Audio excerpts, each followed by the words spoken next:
Hello everyone, welcome to my channel. I hope everyone is having a wonderful day.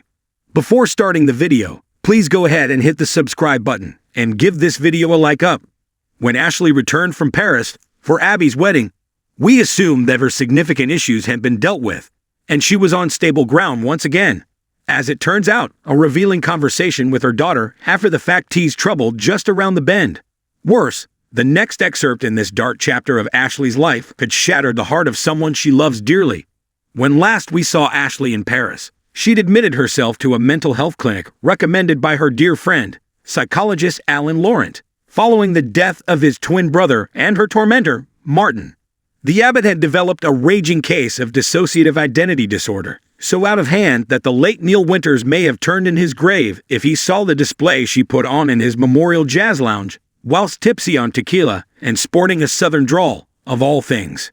Ashley was out of sight, but never out of mind as she battled her demons in the French facility, and when Jack went to fetch her to bring her home to attend Abby's wedding to Devon, we assumed everything was coming up roses despite not having the details of what exactly went on in Paris. Then again, it was a little strange that Young and Restless teased a huge trauma from Ashley's early life that had supposedly triggered the dreaded died and then dropped it. So it wasn't entirely a surprise to hear her admit to Abby after the honeymoon that everything wasn't quite as hunky-dory with her as we might have presumed. As it turns out, Ashley wants to believe that the dead is gone, but can't be absolutely sure, and the talented therapists in France, although highly recommended by Alan, were unable to aid Ashley in accessing the triggering trauma from her youth. This left us feeling kinda leery, as in, we're now certain that what we witnessed up to the point that she went into the facility was merely part one of this dark chapter in her life. There's clearly more to come. While Ash was away, Tracy and Alan's tentative romance blossomed into a full-blown love story as they first traveled together and then ended up living together. Where else? But in the Abbott mansion. One would think it would be good news for Ashley to have her psychologist pal Alan close at hand, particularly if she hits shaky ground mentally again. But what if he becomes part of the problem? As you might recall, back when Tracy first brought Alan to Genoa City, his behavior cued some suspicion from fans, and us, that Alan might actually be his supposedly dead twin Martin. Read our reasoning here and see if you agree before you continue reading. The last thing we'd ever want is for Tracy's heart to be broken again. But if Alan is somehow actually Martin and Ashley's living under the same roof with him, it's obviously a recipe for darkness and disaster. Even if Alan is not Martin, the fact that he looks identical to him could prove to be triggering should something else tip Ashley back into instability. Ashley's alters could take over again and attack Alan, believing that he's Martin. Heck, there's one alter that would happily kill the man. Alternatively, Ashley might figure out that Martin is posing as Alan and start sounding the alarm, which no one will heed because they'll believe she's not in her right mind. There's a bunch of ways this could play out, and unfortunately, most of them end with Tracy's heart being shattered into pieces. All we know for sure is that Abby's conversation with Ashley signaled that her mother's latest dark chapter is far from close. The trauma that triggered the DID has yet to be exposed, and someone who looks exactly like her tormentor, Martin, is living in her house. Consider yourselves warned. The popular soap opera, The Young and the Restless, has always been known for its riveting twists and emotionally charged narratives. But the latest storyline, which has fans on the edge of their seats, might be the most shocking yet. A web of intrigue is forming around Alan, a charismatic yet enigmatic newcomer to Genoa City. Fans are speculating. Could Alan actually be Martin, the long-lost twin presumed dead in a tragic fire decades ago? Let's delve into the details of this tantalizing mystery. Alan appeared in Genoa City seemingly out of nowhere. Introduced as a suave and mysterious businessman with an ambiguous past, his charm quickly captivated the residents of the city. Yet it wasn't long before Alan's actions began to raise eyebrows. He's been oddly drawn to the Newman family, particularly Victoria, and his knowledge of the family's darkest secrets has left viewers suspicious. The twist came when Alan's interaction with Jack Abbott hinted at deeper layers to his character.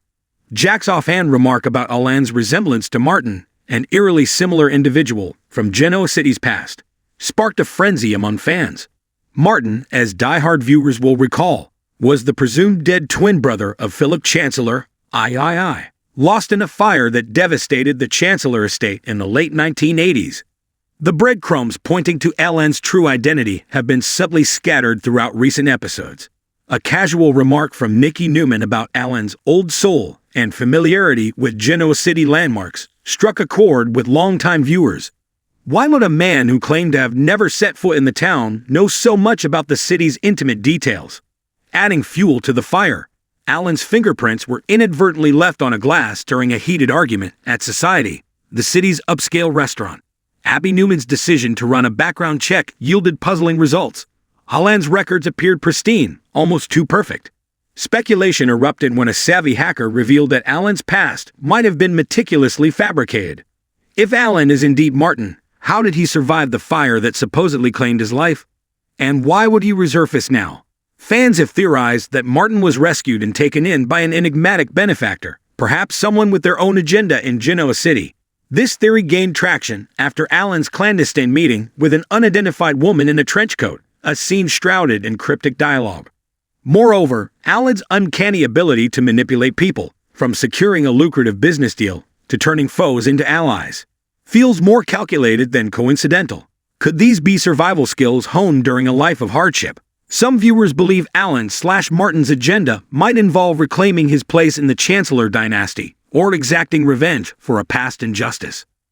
One of the most intriguing aspects of this storyline is Alan's connection to the Newman family. Victor Newman, the patriarch, has taken an unusual interest in Alan's affairs, oscillating between admiration and suspicion. This dynamic reached a boiling point during a tense confrontation in Newman Enterprises' boardroom, where Victor's penetrating glare seemed to unsettle Alan. "You remind me of someone," Victor said, his voice low and menacing. The moment lingered, heavy with unspoken tension. Could Victor have been involved in Martin's disappearance? Or does he recognize something about Alan that even Alan doesn't know about himself? The potential revelation of Alan's true identity has far-reaching implications for the characters of Genoa City. Jill Abbott, whose life was forever altered by the tragedy that claimed Martin, has been conspicuously absent from recent storylines. If Martin is alive, her reaction could range from elation to devastation, especially if his survival unearths painful truths. Meanwhile, Devin Hamilton and Lily Winters, who have been navigating their own family drama, may find themselves pulled into the fray. The Chancellor family's legacy, already fraught with secrets and scandals, could be thrown into chaos. The soap opera community thrives on theories, and this twist has ignited passionate debates online. Some fans argue that the clues are too obvious and suggest that the writers might be setting up a red herring. Others believe that Alan's storyline is a masterclass in long-term storytelling, with threads connecting back to the 1980s finally being woven together. A popular fan theory posits that Alan's appearance is part of a larger scheme orchestrated by an external force, perhaps a rival family or a shadowy organization with interests in Genoa City. This would align with the show's penchant for introducing high-stakes corporate intrigue alongside its interpersonal dramas. What makes this storyline particularly compelling is its exploration of identity and trauma. If Alan is Martin, he's not just a man returning to his roots. He's someone who has lived through unimaginable experiences, potentially shaping him into a darker version of the boy who once lived in the Chancellor estate. His calculated moves and cryptic demeanor suggest a man who has learned to hide his vulnerabilities behind a facade of control. But why would he hide his true identity? Fear of rejection? A desire for revenge? Or is there a more sinister reason, tied to events we've yet to uncover? The possibilities are endless, and each revelation adds another layer to this intricate puzzle. As the storyline unfolds, viewers are left with more questions than answers. Will Alan confess his true identity? Or will someone else uncover the truth before he's ready to reveal it? Could there be another twist waiting in the wings, one that changes everything we think we know about Alan and Martin? The beauty of The Young and the Restless lies in its ability to blend nostalgia with innovation, drawing on decades of history, while keeping the narrative fresh and unpredictable. Whether Alan turns out to be Martin or not, this storyline has already cemented its place as one of the show's most memorable arcs. For now, all fans can do is tune in, speculate, and brace themselves for the next jaw-dropping twist. After all, in Genoa City, nothing is ever as it seems.